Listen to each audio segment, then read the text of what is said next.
Hey guys, welcome back to Critical Flick. Today I'm going to talk about Pet Sematary. So Pet Sematary is the second film adaptation of the Stephen King novel, the first one coming in 1989. And I have to say, I kind of have a soft spot for the original Pet Sematary. I remember growing up, my older sister's cat was actually named Church after the cat from the movie and the book. And I don't know, it's just a movie that I remember growing up watching and being like really freaked out as a little kid. I remember it was one of the first horror movies I'd ever seen.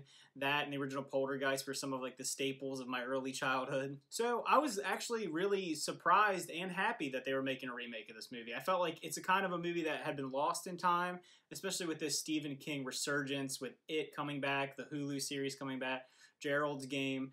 I felt like I didn't know we were going to get a remake of Pet Sematary, and when I first saw the trailers for it, I was really excited. I really loved the atmosphere, but then I was a little skeptical because the story itself is a little strange and does feel a little hokey, so it's weird to see that being remade in modern horror.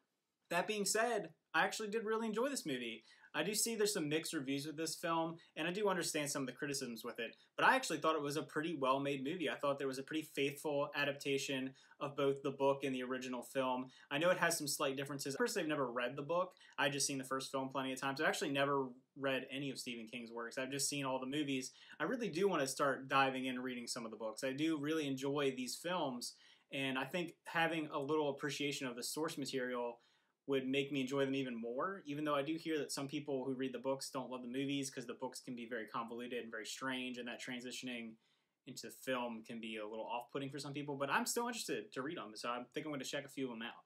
So the story of Pet Sematary is essentially the same. You have this family moving from the big city, moving to kind of the creepy rural Maine town, your typical Stephen King setting, and weird things start to happen. And they realize that on their property is a pet cemetery that people have been burying their pets in for generations. And there's also this weird, creepy Native American thing going on with the property and the land. And they slowly learn that, burying animals or other things in certain areas of the forest will have them come back strange and creepy. And I have to say, a lot of people seemed irritated that the trailers gave away a lot of the film.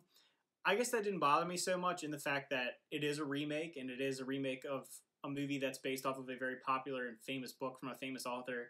So I didn't feel too spoiled by it. I kind of knew where everything was going to go and everything was going to happen. I will say there's a lot of scenes in the trailers that were in the movies that kind of were the big scenes in the film. But I don't know, that's never really bothered me a whole lot. I actually don't really watch a ton of trailers. I see them when I go to the theater. I don't seek them out to find them online. So I didn't think that bothered me a whole ton.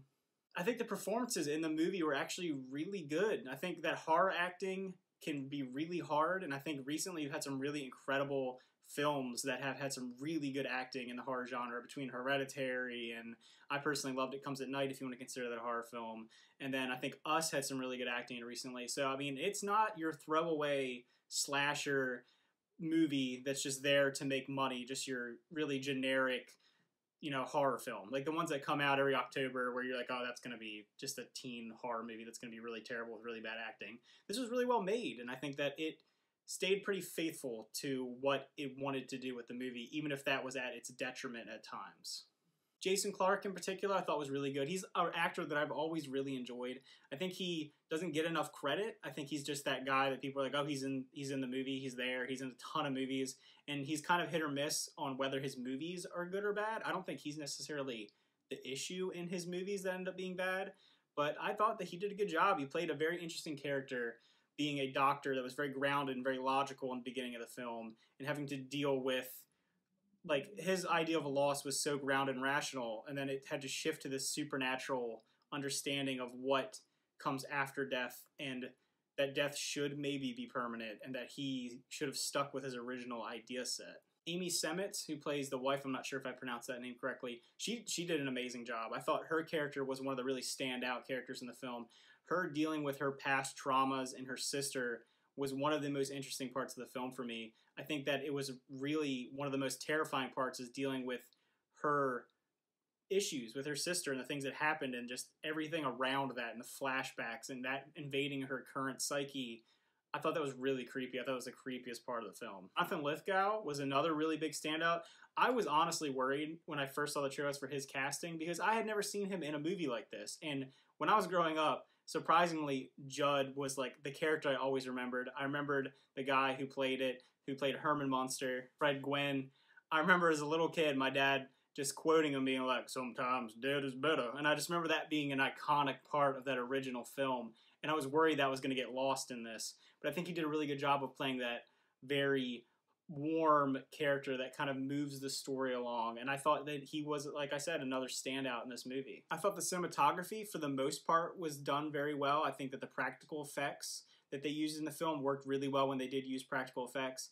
The part that really starts to lose me in the movie is when they didn't use practical effects and they relied a little bit on CGI, especially some parts of the film that should have been a lot more impactful, but I think we're kind of taken back by the fact that it was obviously shot on a green screen on a sound stage, particularly the parts when they're going to the like forbidden area of the forest and that whole segment and the swamp and all that. It looked very fake. It didn't look real, which is a big juxtaposition of the other parts of the film. Even when they're in other parts of the forest that felt real, the actual Pet Sematary itself was very creepy. It felt very real and tangible when that felt kind of goofy when they were there, to be honest with you. And one of the things that I also thought was a weakness in the film is something that I had mentioned a little earlier about it sticking a little closely to the source material and kind of being at the detriment of the film.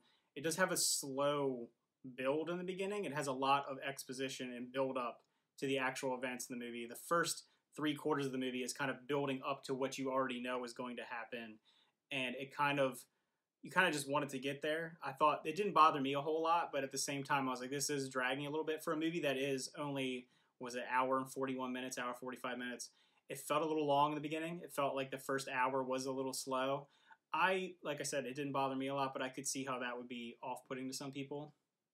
Also, in the beginning of the film, there is a few jump scares, and there's one jump scare that's a foreshadowing jump scare that they do. I think it's 3 times, and I didn't find it scary any of the times. I found it a little annoying. I thought it was a little bit cheesy that, okay, we know this is going to happen. You're like, oh, this is going to happen, this is going to happen. So it kind of takes the impact away from it when it does happen, because it's very obvious it's going to happen when the build-up is leading to it. Another little interesting thing is that in the film, there is a slight nod to It and Derry that's happening in the movie, and I thought that was kind of cool. I wouldn't mind there being a Stephen King cinematic universe. I don't think that's ever going to happen. I think this is just little homages, like in Dark Tower when you saw Pennywise's circus and everything like that. It's kind of just not linking them together, but kind of being, oh, these are other movies and things that are in the pipeline and stuff. But I thought that was a cool little nod to the other film. So if I were to rate this movie, I would probably give it a 7.5 out of 10. I really liked it. I really enjoyed it. I liked it more than I kind of thought I was going to like it.